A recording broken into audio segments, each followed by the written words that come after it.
د پښتو ډرامو نوموړی اداکار چې په کامیډي اداکار باندې مشهور و غلام اکبر چې تعلق یې د ملکنډ سره و. د پاکستان ټلویزیون پېښور په هغه ډرامو کې ډېر په زړه پورې کردارونه کړي دي چې تر ننه پورې خلک بیا بیا اورېدل او لیدل غواړي. غلام اکبر یو ساده باده شډل بډل پښتون. یو کال وړاندې ما ډېر په ګرانه دا فنکار د حاجي فضل سبحان په ذریعه باندې پیدا کو. په سیول کوارټر پېښور کې زه لاړم او ما ورسره د هغې په ژوند او فن باندې یو مرکه هم ریکارډ کړه. دغه دوران کې هم هغه د لاس او خپو نه کړم. د دې باوجود هغه خپلو زامنو عمرې له بوتلو، الله پاک ورته خپل کور وښودلو او د عمرې نه په واپسۍ کې چې یو میاشت نیمه تېره شوه نو بیماري یې سیوا شوه. چونکې هغه ګزن وهلی و، فالج وهلی و او دا اداکاران دا فنکاران دا ډېر حساس وي چې څوک به تپوس له ورغې نو د بیمارۍ باوجود به هغه ډېر زیات خوشحالېدو.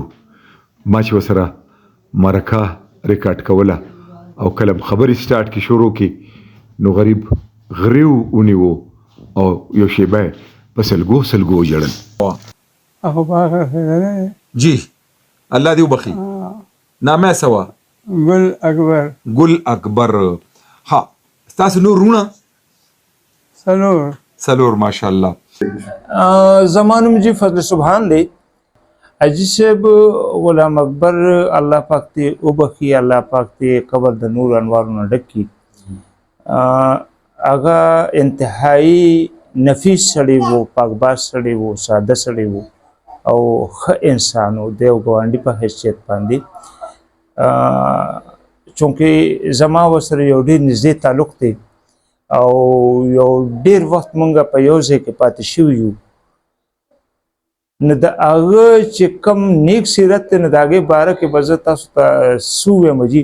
خو الحمدلله هغې ته خدای پاک ډېر ښه خوبۍ ورنصیب کړې وي او په ګوان کې نه چې زه به ووایم چې په دې غونډ چارپیچل کې څوک به دا ونه وایي چې چېرې مونږ سره ترخه خبره کړې وه یا چېرته د هغه په تندي باندې ګونج راغلی. همیشه دپاره هغه روښانه تندی و او ښایسته انسان و او زمونږ سره یې ډېر ښه وخت تېر شوی دی او یوازې زه نه بلکې دا ټول خلک دلته کې چې څومره دي هغه ورته د قدر په نظر باندې او دلته کې لکه څنګه چې ما ګزارش تاسو ته وکړو چې په دې یو محله کې په یو ځای کې اوسېږو او حاجي صاحب چې کله وفات شو نو بس چونکې د هغه د خپل وطن ته د اوړو د بندوبست په حوالې سره خو دا وشوه مشوره چې یاره همدلته کې کفن دفن وکړو. نو د ګرګس سره خوا کې چې کومه مقبره ده نو هلته کې دفن شو دي خاورو ته وسپارلی شو. الله پاک دې وبخي جي. ډېره مننه جي. هغه هم دغه شان په توګل راخطا شوی و غریب. ښه غلام اکبر صاحب دې ډرامو ته څنګه راغلې؟ ټلویزیون ډرامو ته راغلې او کوم وخت کې راغلې؟ 64 ښه بسم الله الرحمن الرحیم. السلام علیکم. خوږو مینوالو، زه نن د یو داسې فنکار په باره کې تاسو سره خبرې کوم چې هغه له خدای ډېر لوی اړه ورکړو، ډېر مینه ناک و. نوم یې دی غلام اکبر. الله دې مغفرت نصیب کړي، الله دې د خاورو سره وبخي. ډېر ښکلی شخصیت و او زما ډېر جوخ ملګری و. مونږ په یو ځای په ډرامو کې کار هم کړی و. هغه چې به کله کیمرې ته مخامخ شو نو بیا به هغه غلام اکبر نه و، به هغه اکټر و، هغه کرکټر به شو چې کله به کرکټر یا ډرامه ختمه شوه نو بیا به ترې غلام اکبر راووته.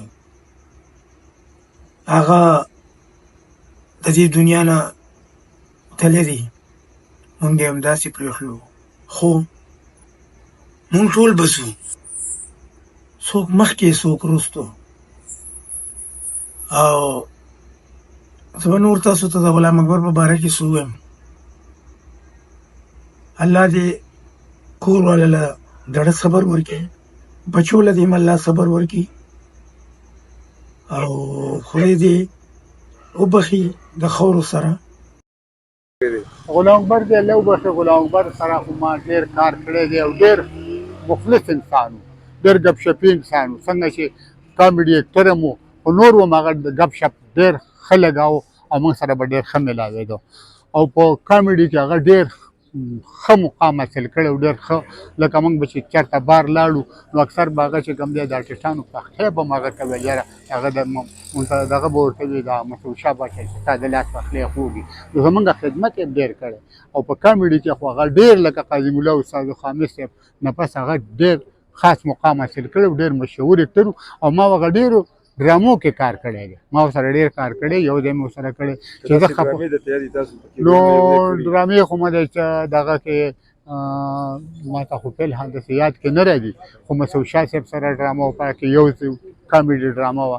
فرمان صاحب سره یو ډرامه وه، په هغې کې ما هغه یو ځای پرایویټ 2-3 ډرامې وې موږ یو ځای.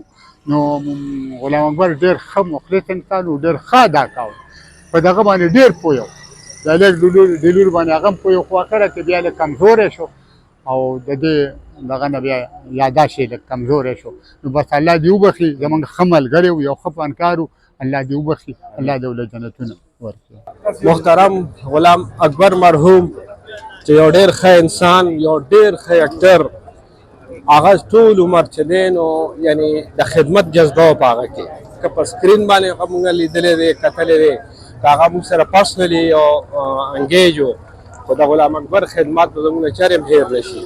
هغه د خپل بچو دپاره، د خپل پروفیشن دپاره، د خپلو ملګرو دپاره خپل ژوند وقف کړی و او ډېر په تکلیف یې وخت تېر کړو او انشاءالله دا مې امید دی د الله پاک نه چې کوم انسان په مرګ نه لږه موده مخکې تکلیف کې وي نو الله پاک یې بخي، نو الله پاک دې د هغه مغفرت وکړي او زموږ چې هر څومره موږ د خفګان اظهار وکړو کم دی، الله دې وبخي او الله دې په ټول مومن مسلمانانو باندې رحم او کرم وکړي.